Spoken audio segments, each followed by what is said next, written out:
We see her, we know her, and we know her political stance. But what else do we know about the woman behind the desk who we see each night on the Ingraham angle? Who is she when the cameras turn off and she heads back to her home in Washington, D.C.? Laura Ingraham has always been at the forefront when it comes to political media. But this time, we're peeling back the curtains to get to know who she really is. From her discreet Washington home to her private family of 4, join us as we explore the family, faith, and off-camera life of Laura Ingraham. We all know her as a conservative TV presenter, the face and the host of Fox News' The Ingraham Angle. But strip that away. Who is she really? First and foremost, she is a single mother to 3 beautiful children. Ingraham has adopted her daughter Maria and sons Nikolai and Michael from different cultural backgrounds. Her small family is diverse and multicultural, and she is raising them as best as she can as a single mom. Make no mistake, Ingraham herself was born and raised in a household with both a mother and father, with 3 other siblings. Her eldest is her daughter Maria Caroline, whom she adopted in Guatemala back in 2008 when she was just 3 years old. Born on May 11, 2005, Maria was an orphan and had lived with kids like her at a local orphanage in Guatemala before the Fox News anchor found her. As we all know, regular adoption is already hard enough as it is, so can you imagine how tough international adoption is? So, when the process was finally over, and Maria's papers were greenlit, to say that Ingraham was overjoyed is an understatement. The Fox News personality booked a trip to Guatemala and flew home with her daughter, thus welcoming the first addition to her small family. Laura Ingraham even tried to connect with Maria better, so she learned Spanish so the new mother and daughter duo can communicate with each other better. Last year, Maria had just achieved her biggest milestone yet, graduating from high school. Ingraham even shared a photo slide of Maria on her Instagram page from when she was a toddler, followed by Maria holding her diploma and the mother and daughter hugging. "Congratulations, our sweet Maria," Ingraham wrote as a caption. "So proud of you." Now, Maria is a college student pursuing nursing at Texas A&M University. Moving on from Maria, we also have Michael Dimitri, Laura Ingraham's second child. Michael's exact birth date wasn't specified since public records didn't detail it. But what we do know is that he was just a year old when Laura Ingraham adopted him in Russia back in 2010. Some say he was born in June 2009, but there were no official documents that supported this claim. Compared to Maria, Michael's social media presence is far less, but what we do know about him is that his mother says he is growing like a weed and is very fond of Legos. Like Maria's adoption process, Ingraham also struggled with Michael's, especially since there's a strained diplomatic relationship between Russia and the U.S. Thankfully, his adoption pulled through, and Ingraham was able to bring him home. Laura Ingraham is fiercely protective of her kids' privacy, so not much is known about Michael, besides reports claiming that he's attending high school at a private school in McLean, Virginia. Lastly, we have the Fox News personality's youngest child, another son whose name is Nikolai Peter. Like Michael, Nikolai also came from Russia, was born in 2010, and was adopted the following year by Ingraham. Ingraham described her youngest as stubborn, strong, and smart. And despite being a little hard-headed, the boy gets along with his siblings and mother pretty well. Looking at them right now, or at least the glimpse Ingraham allows us to see of her small, close-knit family, you'd never imagine the hardships she faced just to create this home of hers. In a 2021 interview with The Wrap, the conservative TV presenter finally shared her thoughts about her family and international adoption. Ingraham's whole personality is rooted in media politics, but there is one thing she refuses to mix politics with, and it's adoption. Specifically, international adoption. She told The Wrap back then that adoption needs to be about children and what's best for them. Children should never be used as bargaining chips by one nation against another. She spoke candidly of the subject. They're not commodities. This should never be about politics. Preventing the adoption of a child of any age into a loving, safe home is selfish and cruel. Would streamlining background checks and home visits mean cutting corners that would put them in jeopardy? No one wants to see that happen. One horror story of adoptive parents abusing kids is all it takes for a country to shut down all their international adoptions, leaving tens, even hundreds of thousands of kids without a forever home. During the interview, she also opened up about how adopting her youngest, Nikolai, was the hardest of the 3 adoptions. What's more, She says his was among the last group of inter-country adoptions granted by Russia before the country banned future adoptions to American families. As a single parent, Laura Ingraham went through extra hurdles, since few countries allow single parents to adopt, with many preferring to have children placed in two-family homes. The Fox News personality is already aware of how hard the adoption process was going to be, and even prepared herself for the roller coaster of emotions that comes with it. But until you're a parent, you have no idea how challenging it is to be one, she says. Even as someone with financial means, raising children as a single parent is the hardest thing I'll ever do.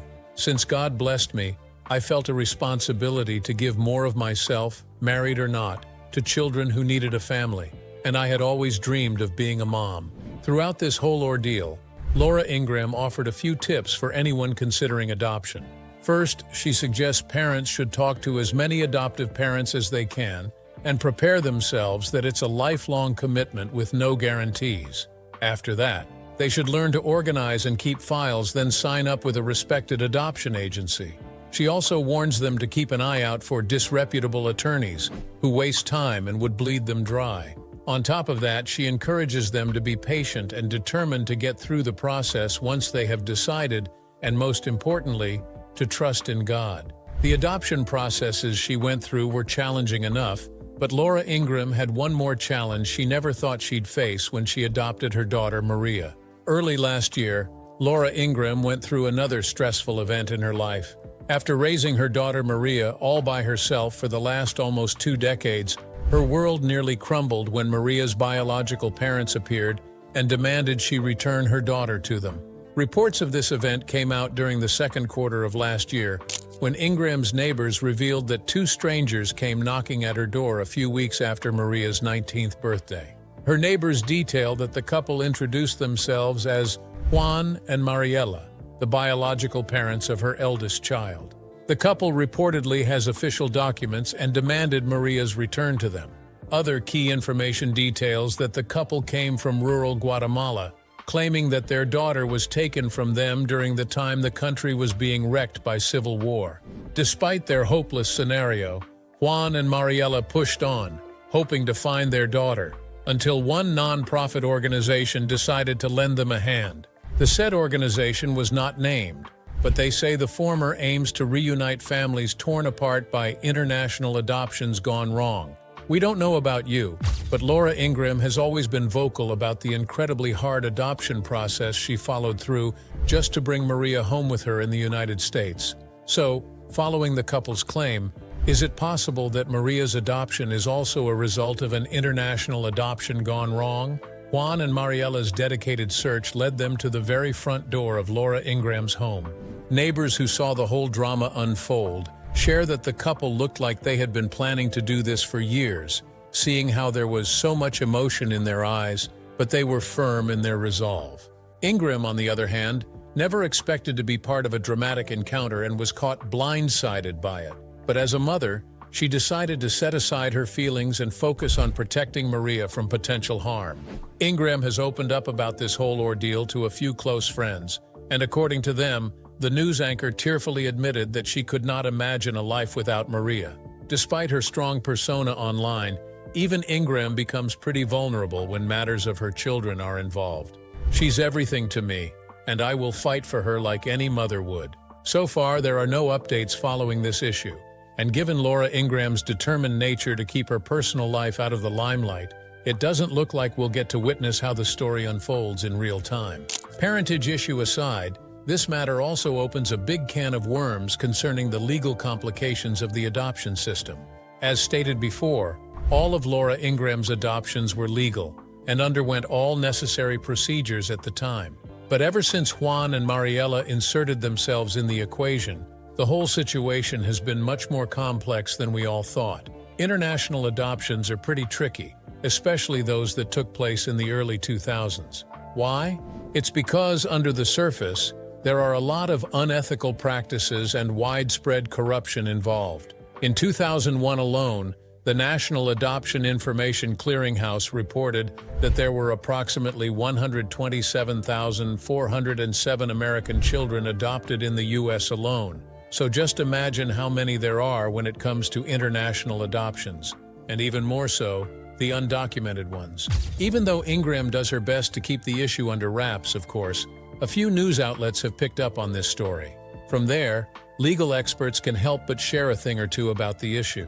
Even if Ingram's adoption were documented and executed under the law, Maria's alleged biological parents could still challenge the adoption on the grounds of many factors, with improper consent being foremost. Legal battles like these could drag on for years, which could result in an emotionally, financially, and mentally draining process for all parties involved. Besides the legal experts, of course, the public has already weighed in on the issue, with supporters and critics of Ingraham having polarizing opinions. On one hand, her fans have been pouring out their support, rallying behind her and claiming that Maria's biological parents are just exploiting the situation for their own personal gains. On top of that, her supporters have also expressed their frustration toward meddling organizations, saying they do more harm by tearing families apart. Of course, Ingraham's critics have a more objective take on the whole situation, pointing out that the issue is much more complex and that Maria's biological parents have the right to seek their daughter. As a result, Laura Ingraham would have to face the repercussions of a flawed adoption system. Through all of this, many can't help but point out Maria's deafening silence over the whole matter. She's already 19 and is of legal age, but she will always be Laura Ingraham's daughter, at least in the latter's eyes. Maria has yet to share any public statement, though some of her friends share that she is overwhelmed and confused by her biological parents' sudden appearance. We can only hope and pray that the Ingrahams, as well as Maria's biological parents, reach a favorable outcome throughout this whole issue. As a single mom, some hurdles are too hard to face alone, which makes one wonder, will Laura Ingraham ever find a husband? Raising these 3 kids has been pretty challenging for Ingraham as a lone parent, and for those of you who are curious, she almost got hitched once. Laura Ingraham was once engaged to a Chicago businessman named James V. Reyes back in April 2005. She broke the wonderful news on her radio program, The Laura Ingraham Show. But as fate would have it, something came up that got in the way of her engagement: her breast cancer diagnosis. Being the strong-willed woman that she is, Ingraham underwent treatment and came out victorious. However, her diagnosis and treatment proved to be too difficult for her partner, so just a month after she shared her engagement, Ingraham told her listeners right then and there that the wedding was off. Although she remains single to this day, Laura Ingraham has quite a long string of prominent ex-lovers. Let's start with her college boyfriend for a time, the American Indian commentator Dinesh D'Souza. Back when they were both attending Dartmouth University in the early 80s, he and Ingraham were together for a little while, and it all started when they worked together at the Dartmouth Review. Actually, Ingraham and D'Souza were even engaged at one point, but sadly, nothing panned out. Dating among your peers is a collective experience, so it's no surprise that Laura Ingraham once dated broadcaster Keith Olbermann in 1998. You could say the opposite attracts with this pairing because while Ingraham is known for her right-wing views, there's Olbermann, who is an outspoken liberal. Be that as it may, the broadcaster revealed that their different views were not the reason for their breakup. At least that's what he said. On Ingraham's side, their clashing political views would have been a major deal-breaker in their relationship, especially in how she criticized him after hearing Olbermann's comments about then U.S. President George Bush. Besides Olbermann, word got around that Laura Ingraham was also romantically linked to former politician Robert Torricelli back in 1999. They do make a very odd couple, since Torricelli is a known Democrat, while Ingraham is known for her conservative views. Still, the rumors about these two dating were never confirmed because they never addressed this dating rumor. After Torricelli, Ingraham was also linked to economist Lawrence H. Summers, but just like her dating rumor with Torricelli, neither party confirmed if this was true. As of the moment, Laura Ingraham is not tied to any man, nor is she known to be dating anyone. But given her highly secretive personal life, it won't be surprising if she is secretly dating somebody as we speak. So, officially, her last known relationship was with James V. Reyes. But even that took a back seat when she was forced to deal with her cancer diagnosis. For some, getting a cancer diagnosis is like getting a death sentence, and yet for Laura Ingraham, it made her feel more blessed than she ever was before. Back in 2020, Ingraham sat down with Stacey Gualandi of Cancer Connect to talk more about the media personality's cancer diagnosis and treatment. Laura Ingraham was fortunate enough to catch her cancer diagnosis pretty early on. Determined to fight off her illness, she underwent chemotherapy and even lost her hair. Like many who have suffered the same, there were times when she felt bleak and hopeless. Despite the darkness and difficult days, she braved through it and talks about how amazing things began happening to her. Ingraham revealed how her bout with cancer brought her to a place of clarity in her own life. Sure, each of us realizes that we're all going to die someday, but at the same time, she acknowledges that most of us don't want to talk about it. We want to think we're going to live forever and we can go about our merry ways and la. Well, it turns out that, when you get that tap on the shoulder, you either pay attention or you just, keep going on, she says of her bout with cancer. For her, she decided it's time to view her life, choices, and path and do better. She says it was an awful time, but it was glorious at the same time. Another key takeaway from her interview here is that she tells people not to let a diagnosis devastate them. It's easy to say it and sometimes not easy to do it because, believe me, there were days and nights where, I cried and quieted down, she revealed. But put one foot in front of the other because I saw the examples of so many other cancer thrivers. I don't call them survivors, I call them thrivers. Most importantly, she tells them that they need to keep on living and not make cancer their brand. It shouldn't be the defining characteristic of their lives. Thankfully, those dark days regarding her health are well behind her now. This probably makes the viewers curious about what Laura Ingraham is doing now, right? The conservative TV presenter keeps a tight leash on what she shares with the media, even to this day. Right now, she lives quietly with her children in her McLean, Virginia home, an affluent suburb in the D.C. metro area. Her home sits on an impressive 2-acre lot, with the house itself boasting 7,869 square feet. According to Go Banking Rates, she purchased the house back in 2014 for $1.6 million, and as of 2025, her McLean home is approximately valued at $3.3 million. Other than this, Ingraham was also the owner of a lavish historic colonial row house on 28th Street in the Woodley Park neighborhood of Washington, D.C. Built in 1922, the house was fully renovated and has 3 bedrooms and 4 bathrooms with a skylit master bedroom. Ingraham soon put the property for sale on the market in 2007 for $1.3 million.